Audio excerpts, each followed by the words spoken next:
I am feeling great.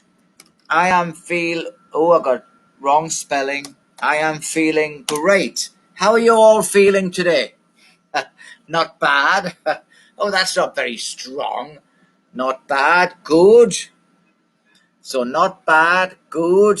Anybody feeling fantastic? Wow. Fan freaking fast. What? Wait a minute. Fan freaking tastic. That's from Camellia. Wow. I love that word. That's my new word. Let me read it. Fan freaking tastic. I love that word. So that's going to be my new word from now on. I feel fan freaking tastic. Good. So today we'll continue with our strategies for speaking in the IELTS test. Oh, somebody says that just so. Oh dear. Just so. Why just so? You should be feeling great. Just so, but somebody says a lovely day. Yes, it's a very lovely day. Pretty good. I still like fan freaking tastic. That's definitely my favorite. Fan freaking tastic. Good. Okay, now today we're going to continue with our strategies for speaking. Now, don't forget, if you want to speak to me, don't feel shy. Just click on me and you can chat and I'll answer your questions, because in my class you're not allowed to be shy. You've got to be brave. So if you want to speak to me, just click and I'll chat with you. Okay? Good. So we're going to continue with our strategies for part 1. Now here is the first slide. Yeah? The first slide. Right, now, remember, this is what I was telling you about, I think, in our first day and maybe our second day, is that the examiner is just somebody like me. I'm just going to close my curtain to block out some of the light. Oh, maybe that's too dark. Forget that. The examiner is just someone like me. They are usually English teachers who help out with the British Council at weekends. They're nobody special. And so many students, when they come into the exam room, they are so nervous and so stressed. And really, there's no need. Because, as I say, the examiner is just a teacher, maybe one of your teachers, who's helping out the British Council to do the speaking test it used to be at the weekends. Now, obviously, it's spreading. There are more and more speaking days. So please don't worry about the teacher. Just before you go in the classroom, just say, it's just an ordinary person who simply wants to listen to me speaking. And if you're speaking, that's all they want to hear. Yeah? Now, what I was saying yesterday, when the examiner gives you a question, answer with just a couple of simple, normal, everyday answers, just like you would tell your friend. So if your friend said, what did you eat today? You say, oh, well, today I ate, I don't know, blah, blah, blah, and blah, blah, blah. Just give the normal answer as though you're talking to your friend. And I keep telling you, I keep emphasizing that the IELTS is a test of normal, natural English. If you look at the examples on the screen, if your friend said to you, what's the most interesting building in this city? You would not say, the most interesting building in this city is blah, blah, blah, because it's not natural. It's not natural English. You would say something like, oh, I think it is. Oh, it may be. Oh, it could be. So try all the time, as I keep emphasizing, speak in a normal, natural voice. Don't be too formal. Don't think of weird vocabulary or weird grammar. A normal, natural voice. And second example, a good example that they gave us, what's the most interesting building in your hometown? You can say, oh, I'm from London. I'd say it's maybe the Gherkin building. So I'm going to ask you your first question, and let's type some answers very quickly in normal, everyday English. Tell me, what's the most interesting building in your hometown? What's the most interesting building in your hometown? Can you type me a perfectly natural answer?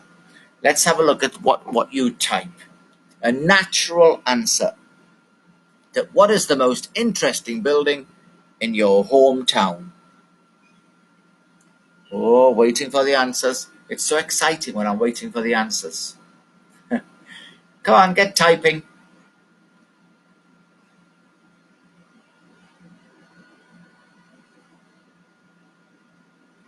Oh, the answers are slow coming.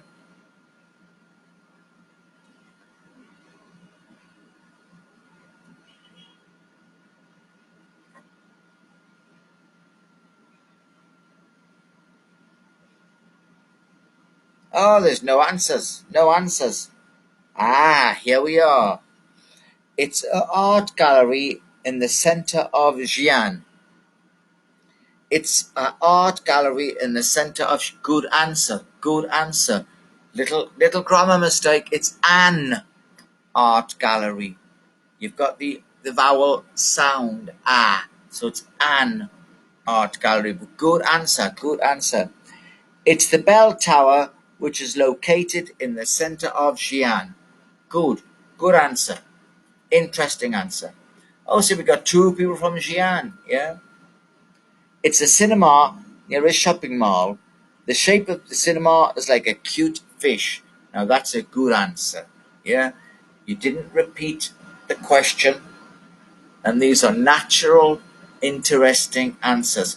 So we have 3 good answers. Well done. Well done. Now, the next part. We're going to talk very quickly about stress. Stress on words. Yeah? Now, when you speak in English, if you listen to me speaking, there are some things I do when I'm speaking which make me sound like a native speaker. For example, I'm just going to type this. There is intonation.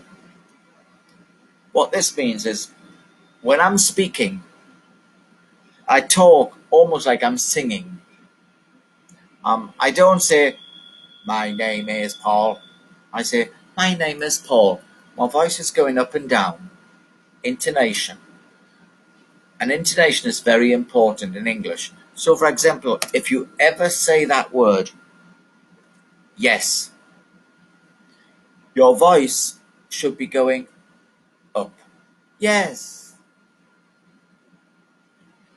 If you say that word, no, your voice should be going down. So you should be saying, yes, no.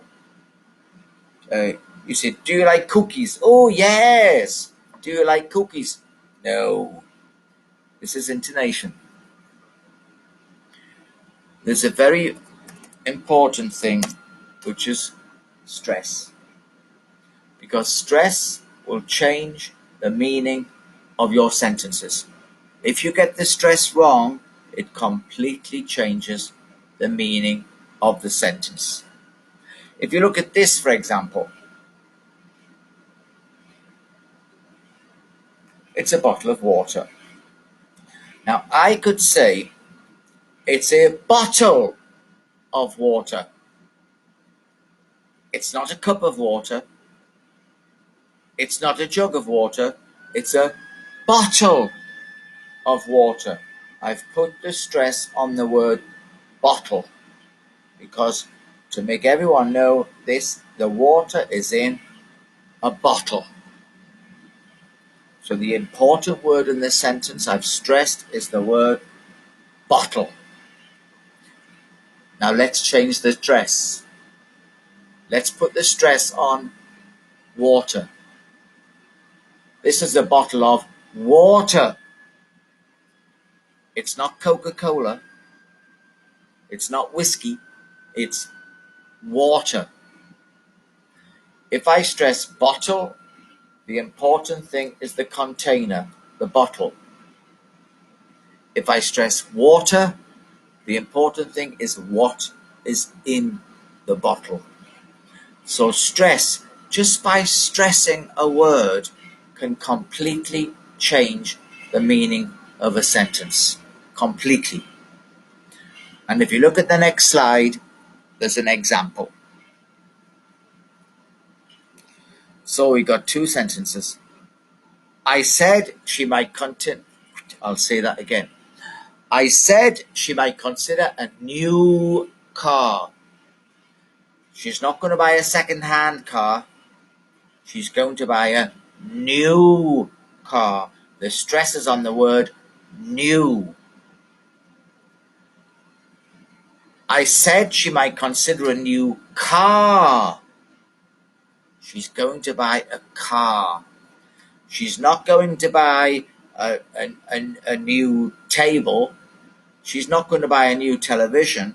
She's going to buy a new car. So stress can completely change the meaning of a sentence. The example given is she's not going to buy a second-hand car. She's not going to buy a table. And the first one, the car, is going to be new. And then the second one, she's not buying a table. She's buying a car. So you need to think very carefully about your stress. It completely can change the meaning of a sentence. Now, next one, accent. Now, accent, it does not important. It's not important what accent you use. Now, let's have some typing. Let's have some typing. Type. When you hear me, when you hear my accent, just type, where do you think I'm from? Where do you think I am from? From my accent. Go on, type where you think I am from. Yes, but what part of England? What part of Britain? England, UK. What part of England do you think I come from? Do I come from the north, the south, the east, the west? I'm not from London, no. I'm from the north. Yes, I'm from the north. Good, I'm from the north. But I'm not. You know, I'm from the UK. Yeah. And the UK is probably the country in the world with the most accents. Every little town, every tiny town has its own accent. And my accent is very strong. I'll tell you where I'm from.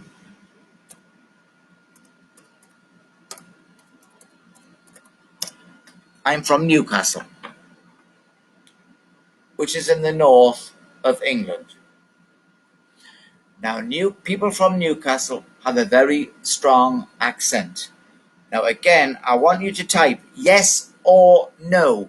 Can you understand my accent? Just type yes or no.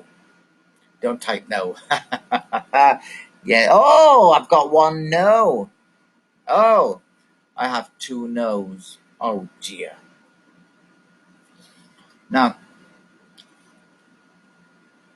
everybody has an accent, and people in the UK have very strong accents. Now, it doesn't matter what accent you speak in, as long as the examiner can hear you speaking, that's good. Now, it's really interesting, because when I talk to Chinese students, a lot of these Chinese students have got lovely British accents. I don't know where they get the accent from, but I hear some lovely British accents, and it's very nice to listen to. But don't worry about your accent. Just worry about speaking, unless your accent is very strong. But with Chinese speakers, almost always, they are very easy to understand. Their accent is easy for me to listen and to understand. But the point I'm trying to make is don't worry about your accent. Just focus, as I keep saying, a few simple sentences, natural English.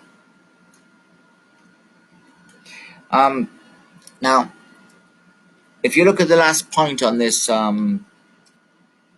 slide, it says there are some words that Chinese people maybe mispronounced. And I do come across this occasionally, but I don't come across it a lot. So I don't want you to worry about this too much. But they might say there are pairs of words that you might mispronounce. They say snack and snake, work and walk, night and net. So occasionally there are some words that maybe because of the accent are mispronounced, but the context will usually tell me what the meaning means. But I'll tell you something, every Chinese person, 100% of Chinese people have a problem with one word. That's this one. That word. That word is pronounced usually. I'll put my fingers up. It's usually. There's 4 very clear syllables. Usually. It's the only word I hear a lot which is mispronounced. The word usually. I'm just going to say it once more. Usually. Actually, I'm going to say it twice more. Usually. It's the only word I hear mispronounced a lot. But as I say, every other Chinese people, I find it very easy to listen to their accent. I don't have any problem. So please don't worry about your accent. Let's move on to the next slide. Now, part 2, some guided practice.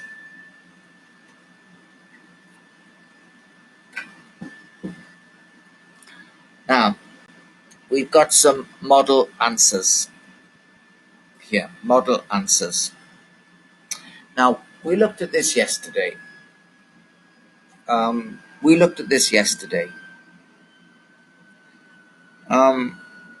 Now, we've got some questions and we've got some answers. I'm just going to quickly read those questions, simply so you can get extra listening practice. Have you ever cooked a meal for your family? Have you ever cooked a meal for your family? Number 2, which do you prefer, getting an email or a text message? Number 3, when did you watch your first movie in a cinema? Number 4, do you like shopping for clothes? Number 5, do you think that we spend too much time sitting in front of computers. And on the right, we've got some model sentences, A, B, C, D, E. Now, I'm going to give you 30 seconds to match the number 1, 2, 3, 4, 5 with the answer A, B, C, D, E. So could you type a number with the answer with a letter for the correct answer? So a number and a letter. Could you quickly do that? I'll give you 30 seconds to type a number and a letter while I drink some water.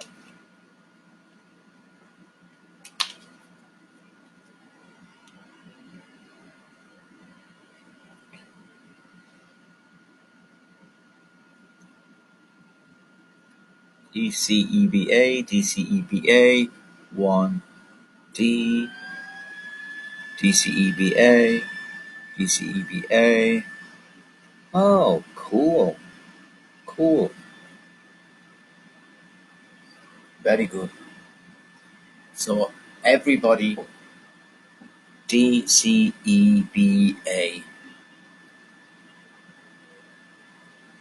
Good. Wow. So, everybody seems to have everyone correct. Good. It's D-C-E-B-A.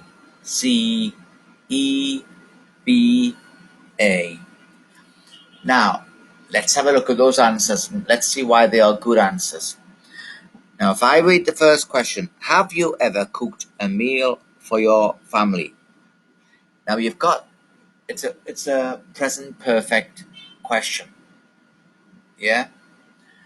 Now, if you look at the answer D, well, have you ever, I have, or I have not.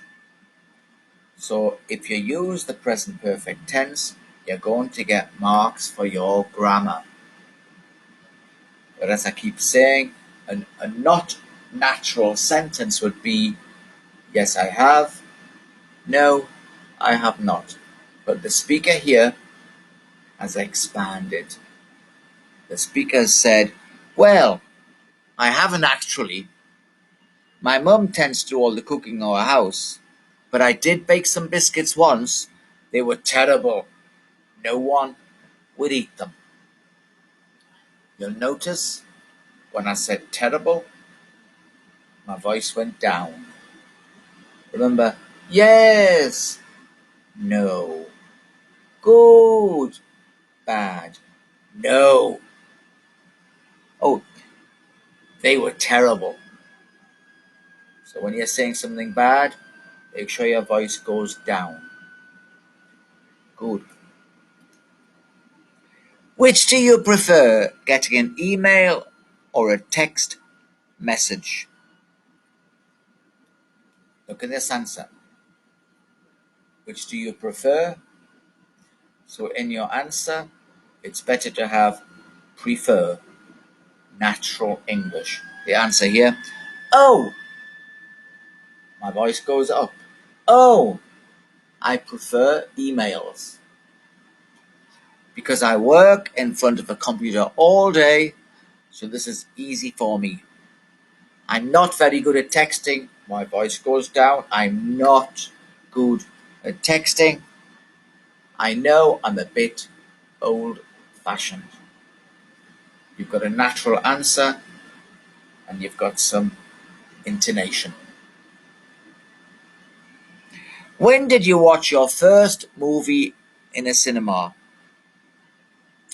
Well, a natural answer, if you ask me, I would say, oh, I can't remember. Oh, it would be unnatural to say, oh, it was in 1964 at 4 o'clock in the afternoon. It's not natural. Here's a very natural answer. Oh, I can't clearly remember.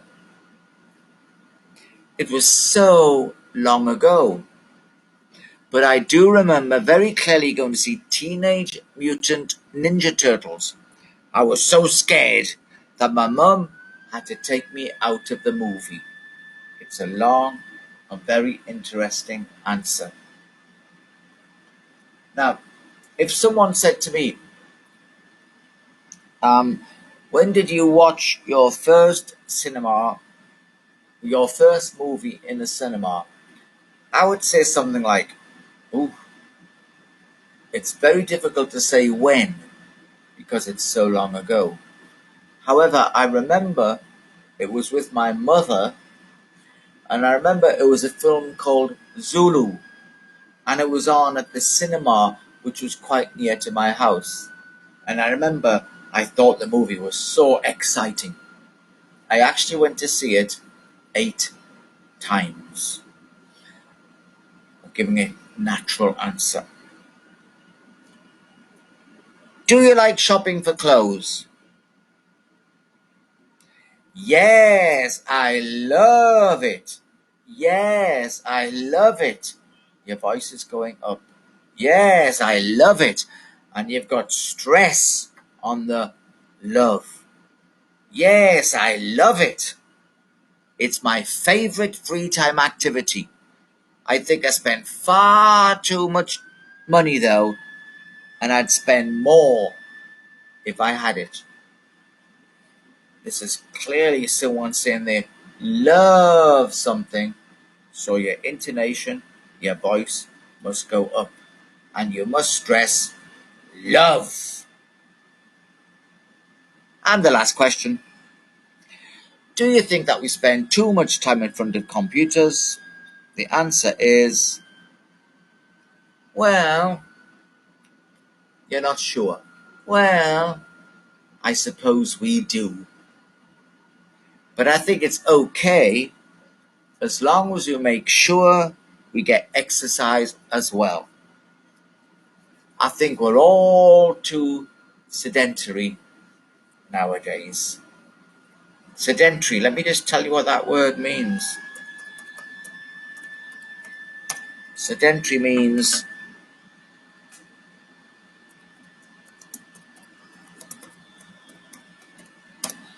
don't move enough. The word is sedentary. So if you look at this slide, you can see the questions on the left and on the right. There's some sentences where they've tried to explain in a few natural sentences. They didn't repeat completely the question, and there's lots of stress and there's lots of intonation. So there are some model answers. So I hope that's clear. Now, let's have a look at the next one.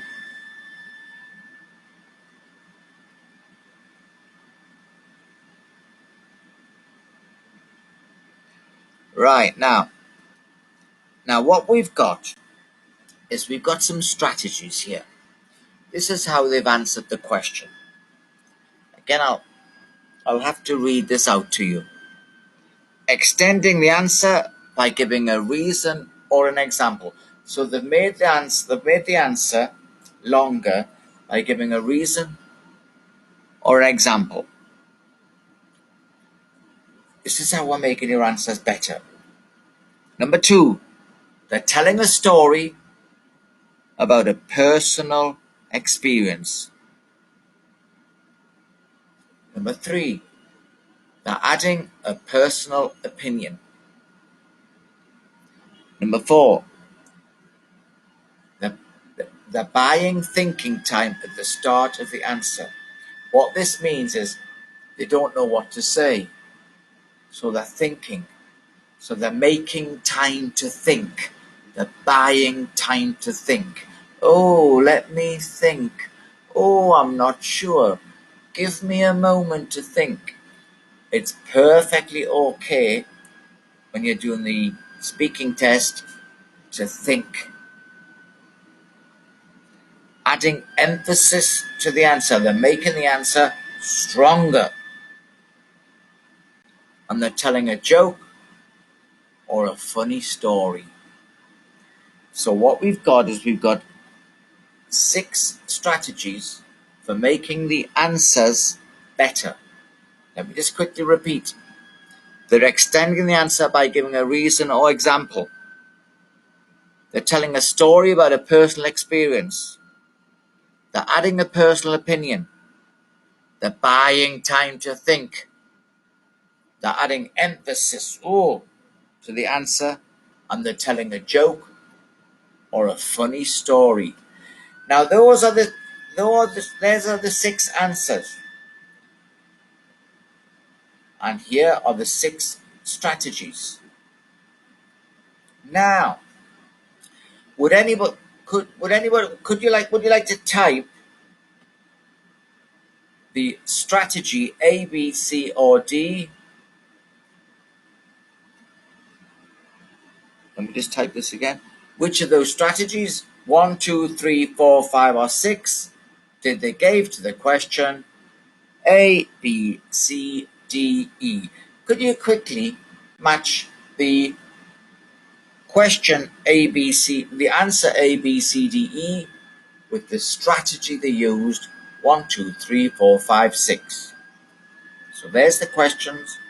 Tell me which strategy they used to make the answer more interesting. And there are the strategies. I'll give you 1 minute to do that. Just 1 minute. I'm just going to drink some water.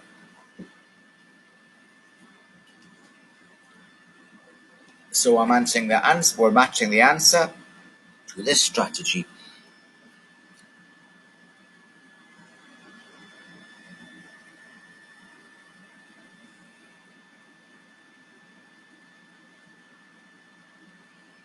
So if someone says A was an opinion,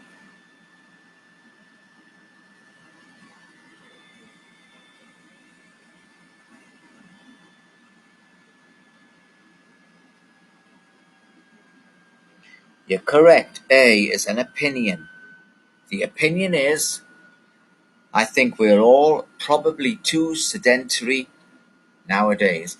And this is good practice for when you're doing writing part 2. Because in writing part 2, you've got to give a very clear opinion. Now, actually, what I'm going to do, I'm going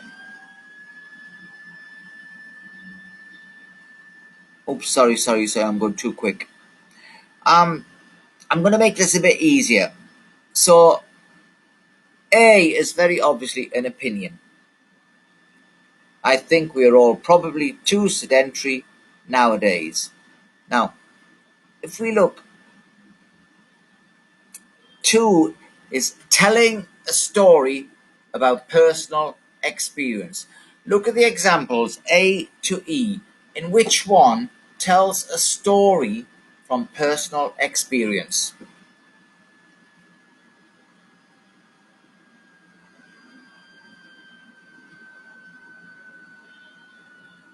It's D, yes, D. It could also be E. It could also be E. It's D or E, correct. Now let's go back to this. Which one of the answers adds a personal opinion? Yeah, you're correct, D and E. How about a personal opinion? A personal opinion.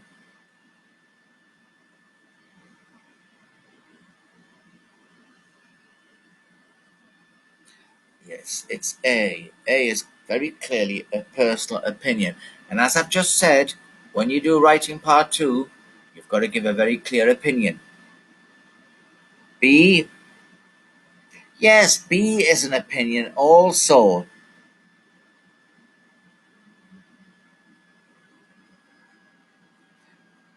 And actually, yes, C could be an opinion.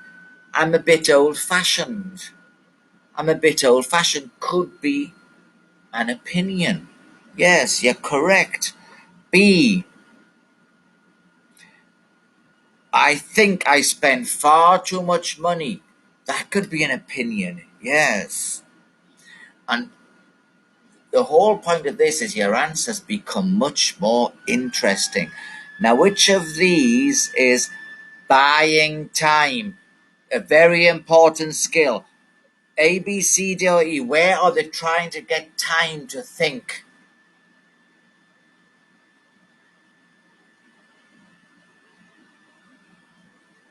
Actually, there's more than one. Yeah, correct. Yes, correct. A and E. Well, I suppose we do, but I think it's a long time. They're trying to buy opinion. And E, I can't clearly remember. It was so long ago.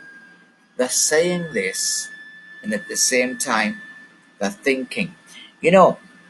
Because, when I do the speaking tests, I'll ask the student a question, and the student will do this.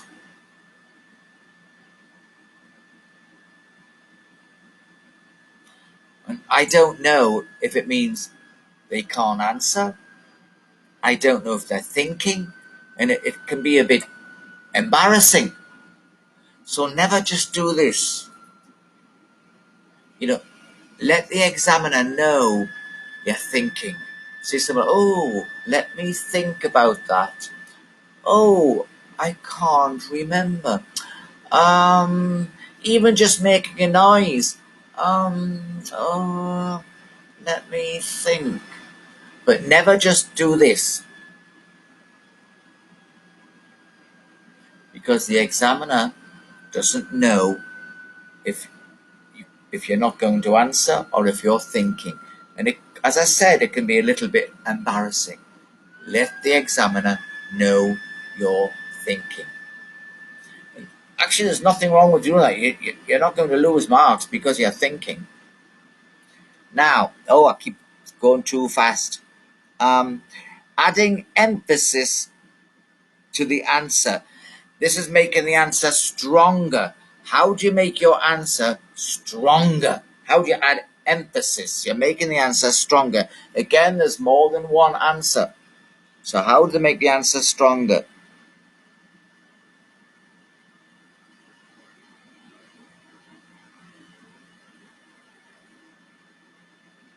BFF? Well, B, yes. I love it. C.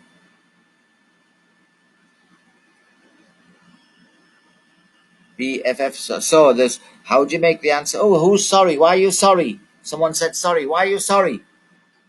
Oh, I see. You put BFF and you meant C. Well, let's have a look at the answers. Well, A.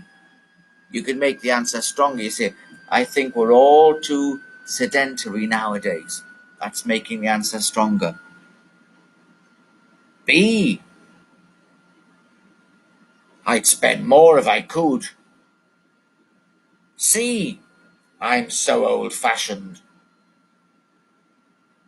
Actually, I think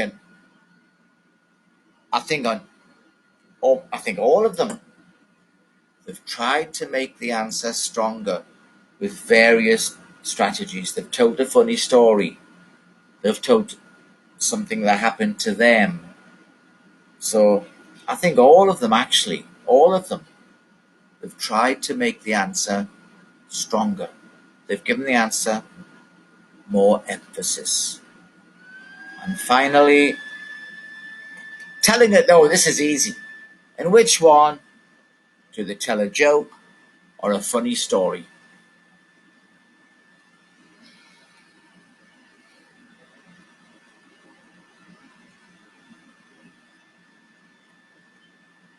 D and E. D is very obviously, oh, they were so terrible, nobody would eat them. Ha ha ha. It's like when I cook, nobody eats anything I cook. It's a little funny story.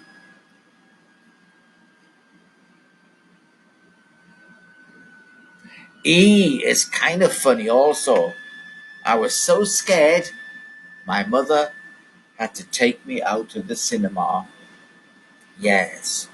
So both D and E, they tell a funny story, which makes your answer much more interesting. And the examiner loves funny stories. Yeah.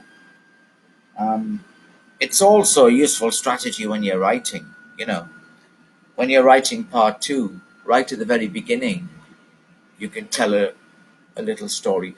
I don't know if you've noticed, but politicians, when they're speaking, often at the very beginning of their speech, they'll tell a little funny story. It grabs the listener's attention because people love to hear funny stories. And if you can tell something funny, the examiner's going to listen to you. So there are some very useful strategies for when you're doing your speaking. Yeah, there's some good answers here, very good answers. The grammar is good, the vocabulary is good, you've told a funny story, there's a personal story, you've made it stronger, you haven't just read a very simple answer. That's good. Right, now, part 3. Now, again, there's some work for you to do after your class. I'm just going to run through 1 or 2 things quickly. Is everyone okay? Type if you're okay. If anybody got any questions, ask now. Come on, type, I am okay. Great. That's what I like to hear. You're great. Great. I'm okay. Perfect. Anybody got any questions so far? Any questions on any topic? Don't be shy. I like to answer questions.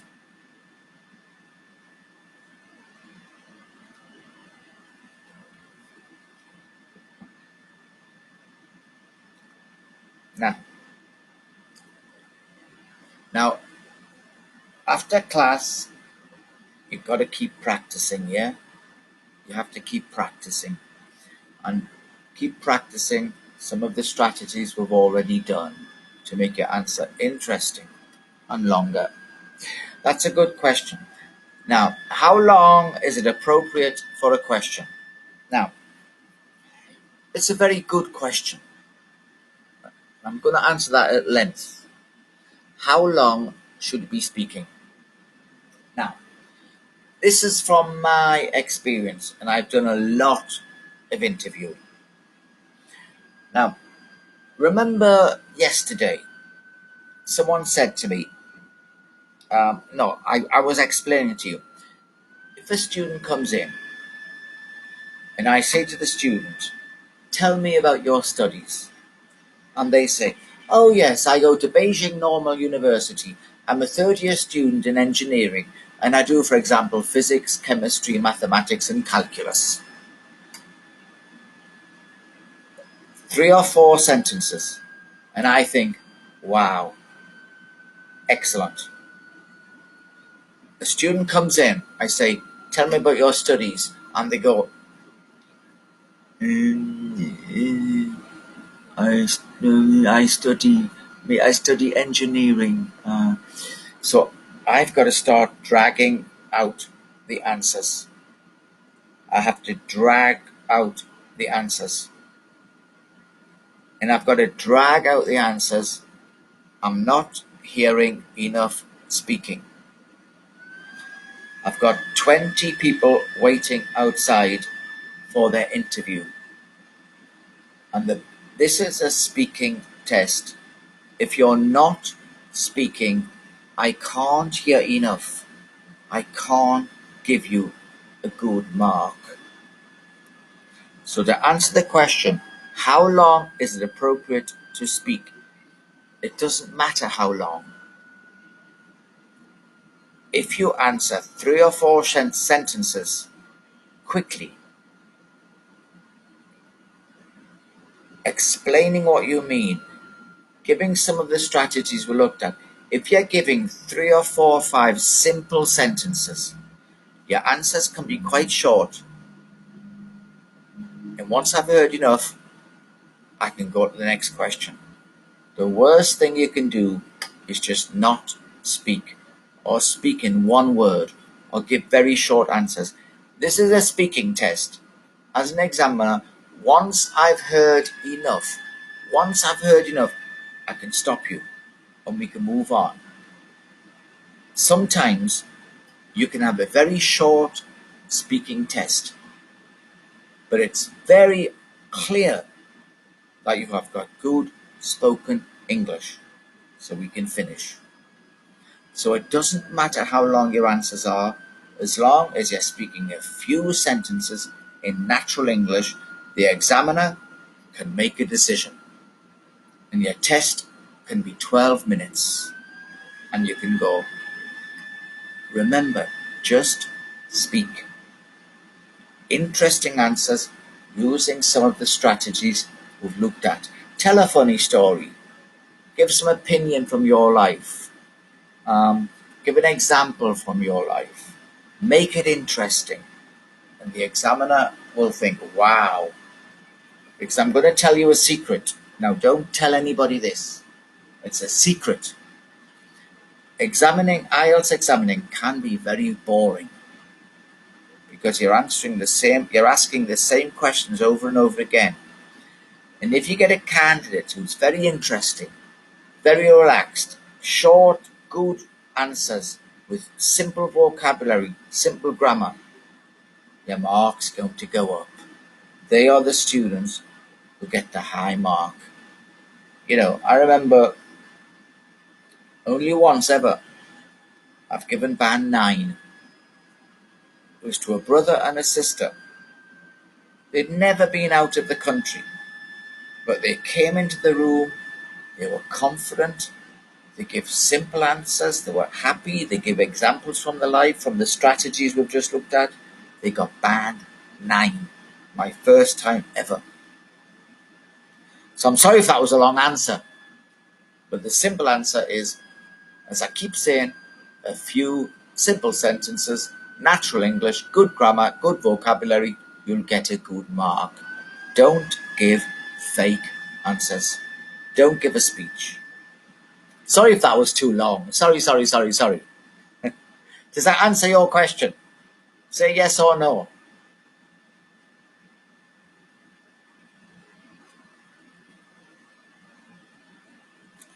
Right now, while I'm waiting for the answer, look at some strategies for after-class reading. Wow, thank you. Wow.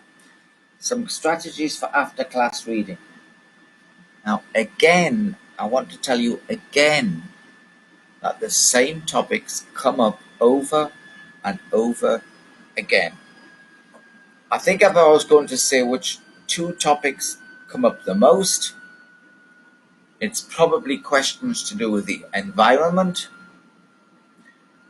which includes global warming, and topics to do with your studies and your families. But if you look at some of the topics that come up, and if you just practice, sit in front of a mirror, talk to your friend, it'll all become much, much easier. Now, some of the topics.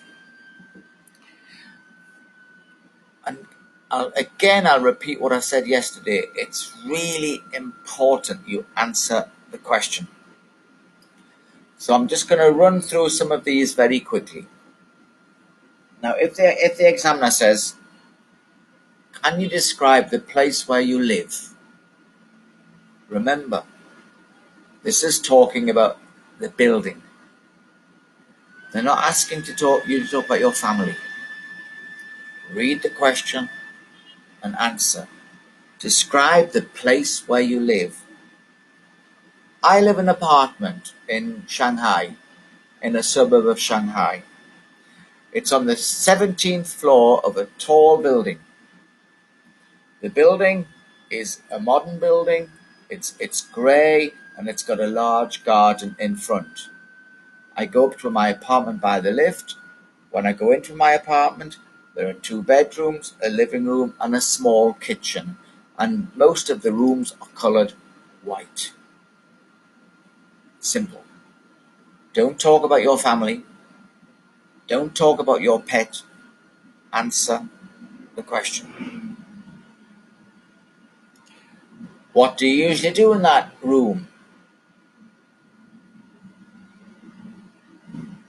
Are the transport facilities to your home good?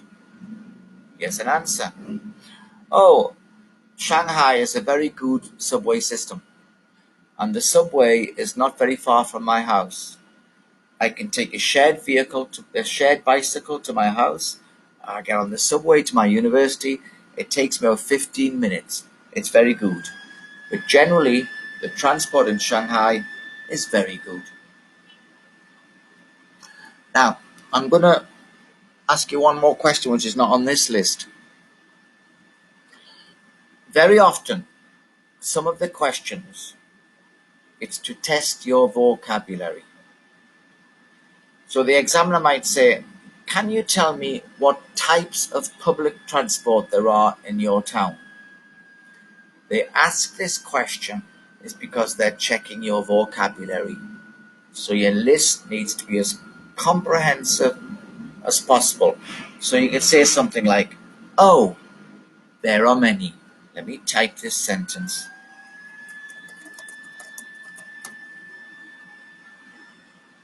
There are many.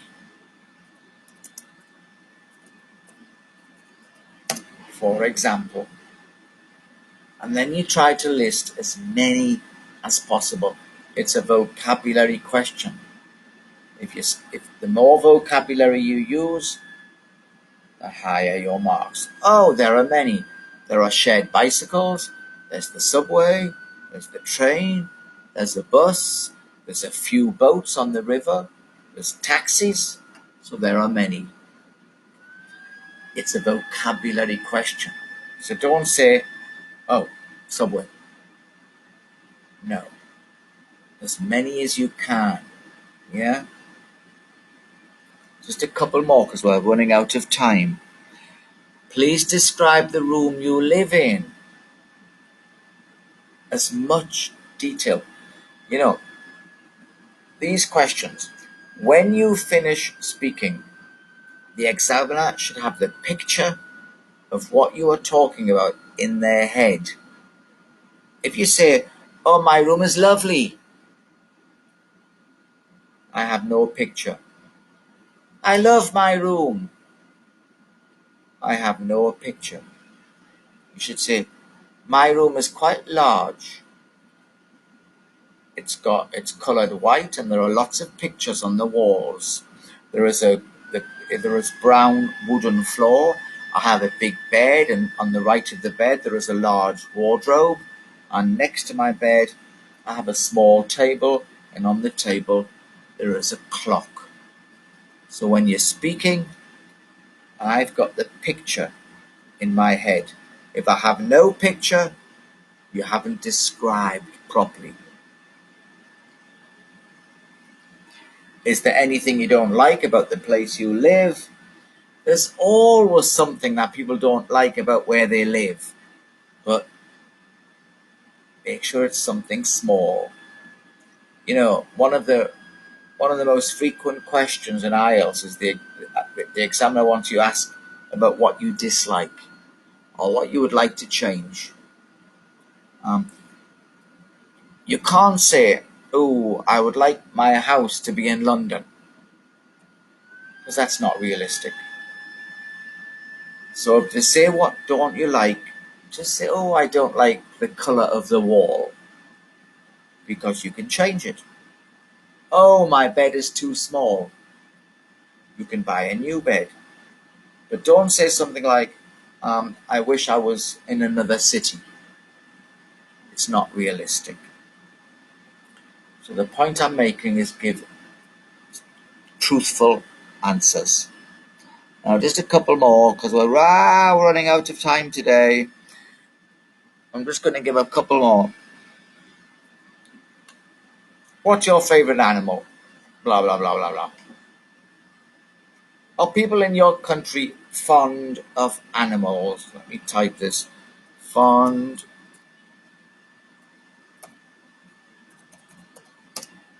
Are people in your country fond of animals? Well, I'm from the UK. This is a UK answer. I'd say, oh, People in the UK are crazy about animals. I sometimes think they prefer animals to people. Most people have a pet, with a cat or a dog, and there are very, very, very strong laws about the treatment of farm animals. And if any, we have very few stray dogs, stray cats, because people will take them into their home and look after them. So this is, if you've got some time, what I'd like you to do is look at this after class reading.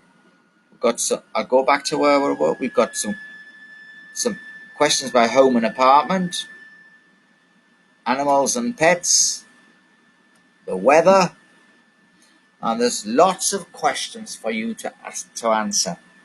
So can you try, if you have some free time, to look at these questions and answer, giving a few sentences, realistic English, give a funny story, give a fact about your family, give a fact about your life, give an opinion, and try to make your answer interesting and easy for the examiner. Wow! Oh, I spoke too much today. So is everybody okay? And now there's a question. Now, can I explain the place where I live as my hometown, not the apartment? If the question is, tell me about your hometown, you talk about your hometown. If the question is, tell me about where you live, it means your home. If you don't answer the question, you will lose marks. If the examiner says, tell me about your house, you're on the street and you're looking at your house and you describe the building. If the examiner wants you to talk about your family, they will very, very clearly say your family. If the examiner wants to talk about your town, they will very clearly say, tell me about your town. So listen to the question and make sure you don't answer the question incorrectly. It's very important you listen. Good. Well, thank you, everyone. We've run out of time. Say bye-bye to me. Say bye-bye, everyone. I'm sorry for speaking too much today. Go on, say bye-bye. I'll say bye-bye.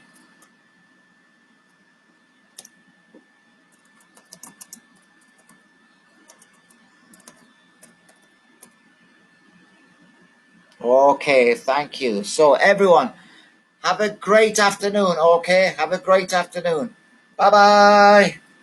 Bye. Bye, everyone. Have a good day. I'm going to go and have my lunch now because I'm so hungry. Bye-bye. Thank you. Thank you.